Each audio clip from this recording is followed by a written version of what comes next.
Mary Trump has admitted that she's heard Trump use racist slurs before and slams his handling of the COVID-19. Mary Trump's publicity tour promoting her new tell-all family memoir, Too Much and Never Enough and How My Family Created the World's Most Dangerous Man, continues to make ugly headlines for her embedded uncle, Donald Trump. In an interview with Rachel Maddow, Thursday night on MSNBC's Rachel Maddow show, the host asked Mary Trump if she's ever heard her uncle Donald Trump use racist or anti-Semitic slurs or express other racist sentiments, and Mary says, "Yes, of course I have, and I don't think that should surprise that." She's like, and I don't think that should surprise anyone, given how virulently racist he is today. Maddow clarified, "Have you ever heard the Donald Trump use the N-word?" And Mary Trump says, "Yes, I have." And she says, and she nodded, and she's like, "And what about anti-Semitic slurs?" Maddow pressed, and Mary Trump said, "Yes, she has." She says Mary Trump said that such language was common in her extended family, and was especially prevalent among the older generations of Trumps, as if it were perfectly a commonplace and ordinary to say such things. She's like, "I didn't share their ideas about race and Judaism at all, but when you grow up with that being perfectly normal, you don't really think twice about it." MSNBC had reached out to the White House for comment, and of course, the White House response was that the book was a lie, plain and simple, and they claim, "Oh, Trump doesn't use those type of words," but yeah, he does. This revelation comes on the heels of Mary Trump's interview with ABC News chief anchor George Stephanopoulos, also one day after a judge had lifted a gag order preventing her from publicly discussing her tell-all memoir. She had one word of advice for her uncle today: resign from office.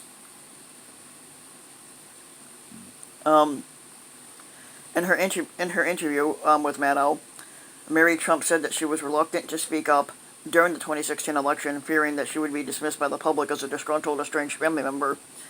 She also had said that she thought that after his inauguration, that Trump would be surrounded by more competent people who would understand how government worked, and they would protect him from his worst impulses. Clearly, she says, "I was wrong to make that assumption." What changed her mind and convinced her to write this book? She says, "I can't say that there was a last straw because there have been so many straws. But certainly the horrors of the border, separating children from their parents, the torture, the kidnapping, and the incarceration of them in cages was unthinkable and unbearable." Mary Trump said, "When an opportunity presented itself to me to do something," she says, "I needed to take that leap forward." Mary Trump also had some choice criticism from her uncle's handling of the coronavirus. She says, "I want people to understand what a failure that he is, and the reason he's failing at it is because he's incapable of succeeding at it."